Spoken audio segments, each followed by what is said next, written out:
Wagner boss says he will pull troops out of Bakhmut. Here's a summary of the article. Leader of Russia's Wagner group threatens to withdraw his troops from Ukrainian city of Bakhmut by Wednesday in row over ammunition supplies. This breaking news story is being updated and more details will be published shortly. You can receive breaking news on a smartphone or tablet via the BBC News app. This post received a score of 36,000, with an upvote ratio of 92%. Here are the top comments in response to this article. From another source, with more details, a few months ago, we were wondering why they kept attacking Bakhmut, a city with no strategic value. It was assumed that Prigozhin only wanted to have a victory to show to Putin in a competition with the regular army. Here, he seems to accept that victory is not achievable but proceeds to accuse the regular army of the defeat. He knows that if things continue down the same path then they're doomed. So he's doing this because although it might guarantee his own doom, there's also a possibility that it ensures he comes out of this mess on top, by demonstrating to his increasingly bitter and disillusioned army that he actually does care about their lives, unlike Putin.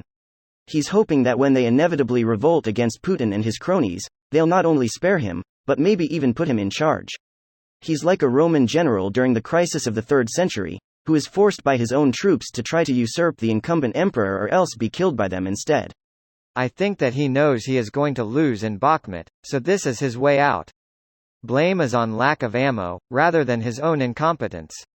He knows this video will be circulated everywhere, so he gets to lead the narrative on this subject.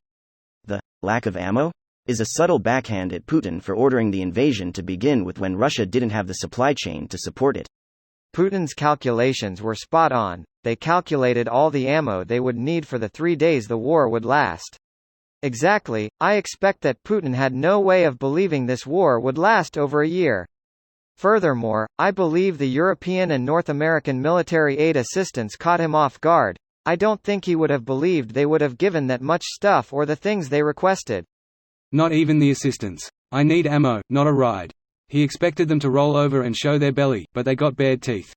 Why was he offered that ride to begin with? Because the assumption in Washington was that Russia would quickly win the war, and the only realistic option was to evacuate Zelensky either to Lviv to govern a rump Ukraine, or to Warsaw to lead a government in exile. That line became iconic because of how it shamed us all, for cowardice, in expecting Zelensky to run rather than to fight. It's seldom I say this, but thank goodness for Boris Johnson.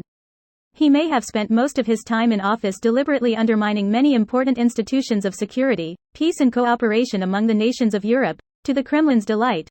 But when the time came to deal with thousands of Russian tanks and the world hesitated, he had no hesitation whatsoever about providing Ukraine with some real teeth from the very start. This video was automatically created by Reddit to speech. The article and comments in this video were selected from Reddit according to their upvotes, and any paraphrasing was performed by smmry.com, without any human intervention.